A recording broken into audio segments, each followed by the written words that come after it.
Good morning class, कैसे हैं? आज आपके बीच में सीडीपी का क्लास नंबर 3 लेकर आए हैं, जो कि बहुत ही इम्पोर्टेंट धुआंधार क्लास के साथ आए हैं। पहला हेडिंग है विकास को प्रभावित करने वाले कारक। तो विकास को प्रभावित करने वाले निम्नलिखित कारक हैं। विकास को प्रभावित करने वाले निम्नलिखित कारक हैं। पहला हेडिंग है वंशानुक्रम। वंशानुक्रम का अर्थ क्या होता है? वंशानुक्रम को हम विज्ञान की भाषा में आनुवंशिक कहते हैं। क्या कहते हैं? आनुवंशिक कहते हैं।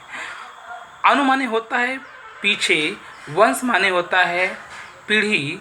पीछे के लक्षण को आगे को बढ़ाने की क्रिया को आनुवंशिक कहते हैं, जिसे वंशानुक्रम यानी कि वंश का क्रम एक पीढ़ी से दूसरी पीढ़ी में आगे बढ़ाना या प्रभावित करने की क्रिया को ही वंशानुक्रम कहते हैं। जैसे बालक का रंग, रूप, लंबाई, शारीरिक विकास, बुद्धि, तार्किक क्षमता तथा स्वास्थ्य पर भी आनुवंशिकता का प्रभाव पड़ता है।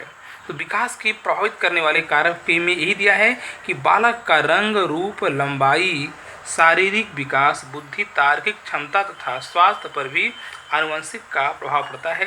जैसा कि माता पिता का जैसा रंग होगा वैसे ही रंग एक लड़के का होता है, यानी कि शिशु का होता है। जैसा लंबाई माता पिता को होता है वैसे ही लंबाई शिशु का होता है। और जैसा स्वास्थ्य माता पिता का होता है उसी, यानी कि माता पिता का लक्षण ही आगे को प्रभावित करता है। तो ये क्या होते हैं कि विकास को प्रभावित करने वाले कारक हैं। ठीक है। दूसरा क्या है? पौष्टिक आहार, यानी कि पौष्टिक आहार मतलब विटामिन ना। शिशु जब माँ के गर्भ में होता है, यानी कि शिशु जब माँ के पेट में होता है तब से ही माँ का पौष्टिक आहार लेना चाहिए। अगर शिशु माँ के पेट में है तो अगर माँ पौष्टिक आहार नहीं ले रही, जैसे विटामिन, जैसे क्या होगा, कैल्शियम की गोली, आयरन की गोली, प्रोटीन हो गए, अगर ये सब न लें तो बच्चे का जो हड्डी का विकास नहीं होगा, उनके रक्त की विकास नहीं होगा। तो इस सब को लेना बहुत ज़रूरी है। अगर नहीं लेते हैं तो उनका क्या हो, विकास क्या हो जाएगा, प्रभावित हो जाएगा, यानी कि उनका हड्डी कमज़ोर हो जाएगा, उनके रक्त में कमी आ जाएगी। तो और कहा है कि जन्म के बाद भी यदि बालक को पौष्टिक आहार मिलेगी तब उसका शारीरिक विकास समुचित ढंग से हो पाएगा। और जन्म के बाद भी अगर बालक को पौष्टिक आहार नहीं मिलता है तो वो कुपोषण का शिकार हो जाते हैं, जैसे कि उनकी लंबाई नहीं बढ़ती है, उनकी बौद्धिक विकास नहीं होता है।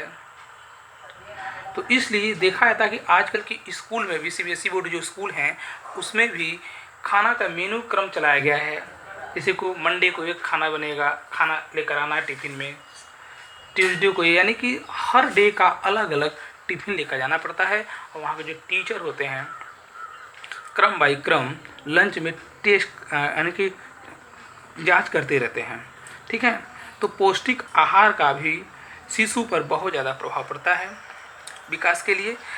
तीसरा आपका हेडिंग क्या है? बुद्धि।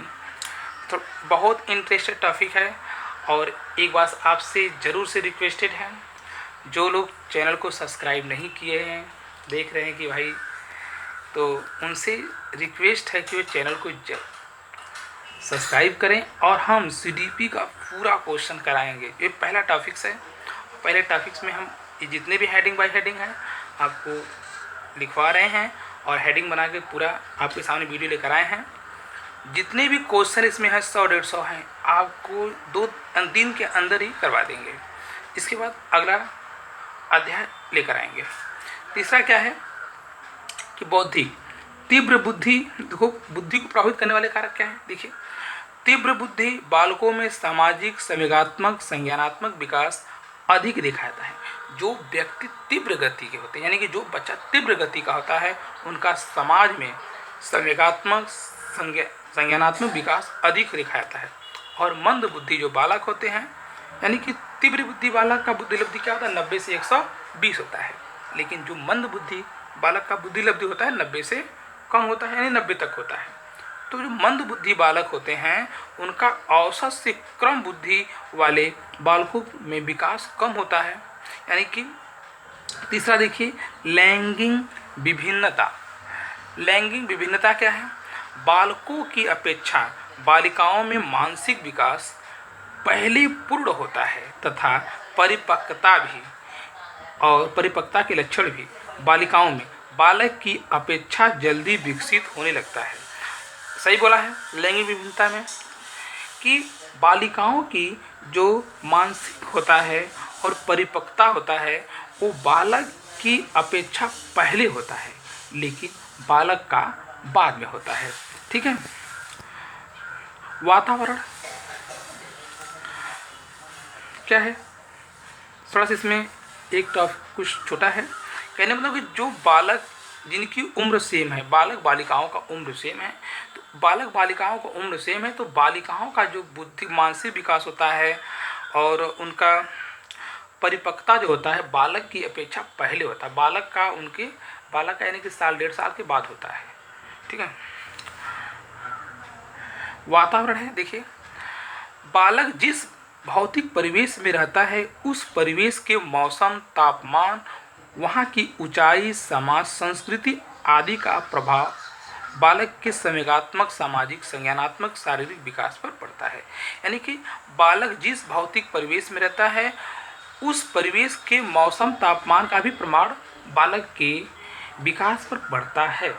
जैसे देखा जाए तो नेपाल का वातावरण कैसा है? वहाँ के लोग नाटे नाटे होते हैं। वहाँ का परिवेश कैसा है? वहाँ के लोग जो नाटे नाटे होते हैं। और दूसरा क्या है, वहाँ के जो नाक चपटे होते हैं उनके देखने पर। क्यों? क्योंकि वहाँ का वातावरण अलग है। वहाँ पर क्या होते हैं, वहाँ पहाड़ पे लोग रहते हैं, वहाँ की ऑक्सीजन की कमी होने के कारण जोर से सांस लेते हैं जिनसे उनकी नाक क्या हो जाती है, चपटी। यानी कि उनके विकास को प्रभावित करने वाला कारक क्या हो गया, वातावरण। क्वेश्चन आता है विकास को प्रभावित करने वाला कारक क्या है? वातावरण है, लैंगिक विभिन्नता है, भौतिक है, पौष्टिक आहार, वंशानुक्रम। इस श्रेणी वाइज श्रेणी क्रम में आएंगे। आपके यूपी टेट में आएंगे या सुपर टेट में आएंगे या सी टेट में आते हैं क्वेश्चन। तीसरा क्या है, जो भी हेडिंग आपके बीच में है, तीसरा चौथा, शैशवावस्था और शारीरिक विकास। शारीरिक विकास की दृष्टि से शैशवावस्था विकास की महत्वपूर्ण अवस्था है। शिशु की शारीरिक विकास जन्म से पूर्व माँ के गर्भ से ही प्रारंभ होता है, जैसा कि हम पढ़ चुके हैं। शरीर के विकास का तात्पर्य शरीर के विभिन्न अंग से है। कहने का तात्पर्य है कि शरीर का विकास माँ के सबसे पहले गर्भ से स्टार्ट होता है। जब माँ के पेट में बच्चा होता है वहाँ से स्टार्ट होता है। लेकिन यानी कि शरीर का विकास होता है शरीर के विभिन्न अंग से होता है। इसका कहने का सेंस है, शरीर का विकास का अर्थ होता है शरीर के विभिन्न अंग से होता है। जैसे कि आकार एवं भार, हेडिंग है, शरीर के विकास में अलग अलग अंग है। आकार एवं भार, शैशवावस्था की संपूर्ण अवधि में बालक की लंबाई बालिका की लंबाई से अधिक रहती है। अच्छा, शैशवावस्था की संपूर्ण अवधि में बालक की जो लंबाई, यानी कि जब बच्चे पैदा होते हैं, यानी कि जिस समय लड़का और लड़की पैदा होता है उस समय लड़का की जो लंबाई होती है लड़की के लंबाई से अधिक होती। कहने का सेंस इसका है, ये है शैशवावस्था की संपूर्ण अवधि में बालक की लंबाई बालिका की लंबाई से अधिक रहती है। यानी कि लड़की की लंबाई कम रहती है, लड़का का लंबाई क्या होता है, अधिक रहता है जब बच्चे पैदा होते हैं तब। जन्म के समय शिशु का भार 3 किग्रा या 2.5 किग्रा 2.5 किग्रा होता है। लेकिन प्रथम 6 माह तक, यानी कि जन्म से लेके 6 माह तक शिशु का वजन दुगना हो जाता है। यानी कि शिशु का वजन जब पैदा हुआ था तो उस समय 2.5 किलो का था और 6 माह के बाद 6 माह के यानी कि 6 माह पर उसका वजन 5 किग्रा हो जाएगा। अगर 3 किलो का पैदा हुआ है तो 6 माह के बाद आपका 6 किलो का हो जाएगा, 6 किलो का। यानी कि और 1 वर्ष में उनका जो होता है वजन 3 गुना होता है। क्वेश्चन पूछता है आपका कि 1 वर्ष में शिशु का वजन कई गुना होता है, तो आप अब पढ़े हैं तो क्या हो जाएगा, 1 वर्ष में शिशु का वजन 3 गुना हो जाता है। 6 माह में शिशु का वजन कई गुना होता है? तो 6 माह में शिशु का वजन 2 गुना हो जाता है। और प्रथम यानी कि जब बच्चे पैदा होते हैं तो उसमें उनका वजन कितना होता है? 2.5 किग्रा होता है या 3 किग्रा होता है। ठीक है, अगला हेडिंग आपके बीच में है मांसपेशियां एवं हड्डियां। मांसपेशियां एवं हड्डियां। नवजात शिशु की मांसपेशियां के भार में धीरे धीरे आयु के साथ वृद्धि होती रहती है। जैसे जैसे बच्चे की आयु बढ़ती रहती है वैसे वैसे उनकी मांसपेशियों में, उनकी हड्डियों में विकास होता रहता है। शिशु का विकास इस अवस्था में यानी 2 वर्ष तक तीव्र गति से होता है। क्वेश्चन पूछता है कि किस वर्ष में शिशु का विकास बहुत तीव्र गति से होता है? आप बताएंगे शिशु का विकास 2 वर्ष, जन्म से 2 वर्ष तक शिशु का विकास बहुत तीव्र गति से होता है। बहुत इंटरेस्टिंग काफ़ी है गाइस। ठीक है, शिशु का प्रथम 2 वर्ष में भुजाएं दुगनी होती हैं। कह रहा है कि शिशु का प्रथम 2 वर्ष यानी कि जन्म से लेकर 2 वर्ष तक उनकी जो भुजाएं होती हैं, जो उनका हाथ होता है, वह दुगनी हो जाती हैं तथा टांगे यानी पैर, टांगे मतलब पैर 1.5 गुनी हो जाती हैं तथा मांसपेशियां काफ़ी दृढ़ हो जाती हैं। दृढ़ का मतलब होता है मजबूत हो जाती हैं। दृढ़ का मतलब होता है मजबूत। तथा शिशु की धड़कन अनियमित रहती है। जैसे हम लोग का जो होता है धड़कन 72 बार धड़कता है, धक धक धक, लेकिन शिशु का जो धड़कन होता है अनियमित होता है, यानी कि 72 बार से उनका अधिक होता है, 82, 83, 84, 90 तक जाता होगा। लेकिन जन्म के तथा उम्र के बढ़ने के साथ साथ इनका धड़कन में स्थिरता आती। जैसे ही वह 18 साल के हो जाएंगे वैसे ही उनका जो धड़कन होता है 72 बार धड़कने लगेगा, वो किशोरावस्था में हो जाएंगे तो। ठीक है, मस्तिष्क। अगला हेडिंग है आपके बीच में मस्तिष्क। जितने भी क्वेश्चन हैं इसके बाद हम हेडिंग के साथ साथ करा रहे हैं। उसके बाद जो है कि जितने भी क्वेश्चन हैं 100-150 आपके बीच में 2 दिन के अंदर लेकर आएंगे, 3 दिन के अंदर। आप लोग इसका नोट्स जरूर बनाइएगा। और आप सबसे रिक्वेस्टेड हैं, जो लोग चैनल पर नए हैं उस चैनल को सब्सक्राइब करें तथा जो चैनल पर जुड़ चुके हैं, पहले से सब्सक्राइब कर चुके हैं, और चैनल को लाइक करें ताकि हमको मोटिवेशन मिलता रहे। मस्तिष्क क्या है?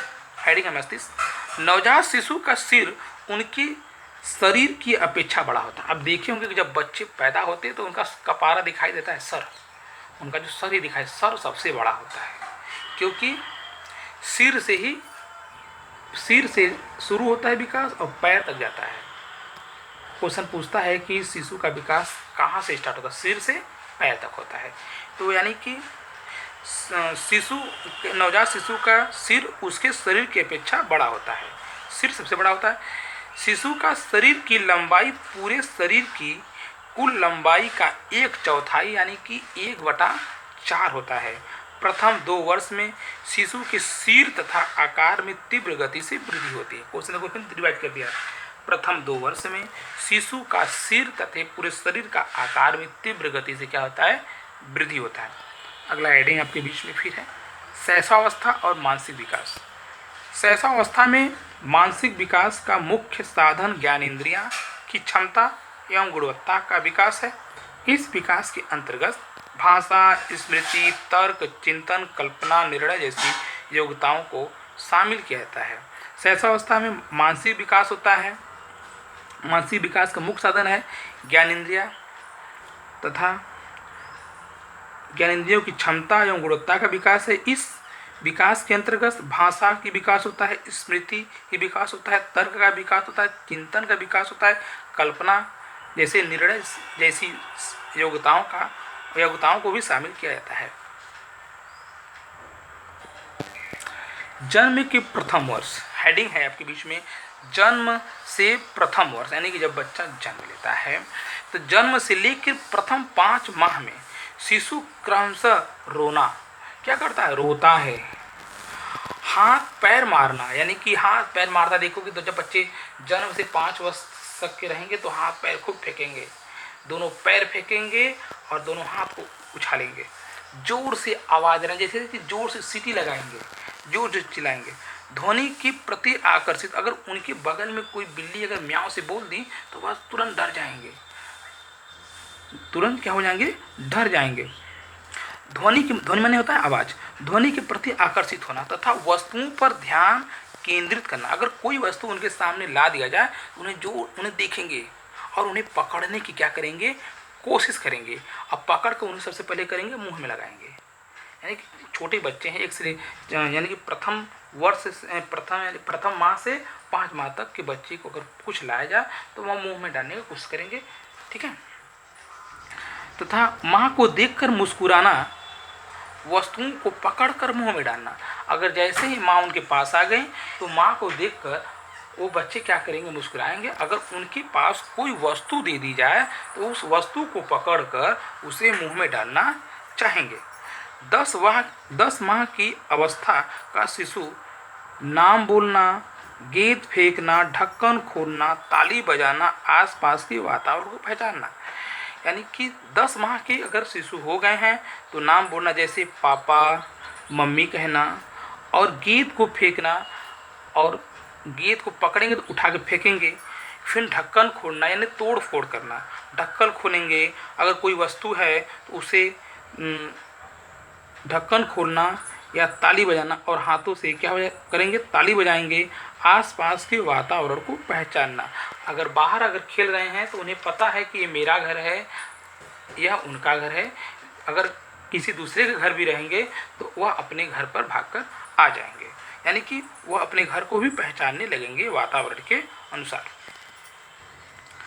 तथा वस्तुओं को छूना, तोड़ना आदि कार्य करने लगते हैं तथा चलने का भी प्रयास करते हैं। यानी कि जन्म से लेकर प्रथम 10 माह तक बच्चे चलने का भी प्रयास करने लगते हैं 10 माह के बाद। दूसरा वर्ष, 2 वर्ष की अवस्था होने पर शिशु वाक्यों की रचना करने लगते हैं। जैसे क्वेश्चन पूछता है कि 2 वर्ष की अवस्था होने पर शिशु वाक्यों की रचना करने लगते हैं, वस्तुओं के नाम बताने लगते हैं तथा सरलता से चलने लगते हैं और अपनी आवश्यकताएं भी बताने लगते हैं।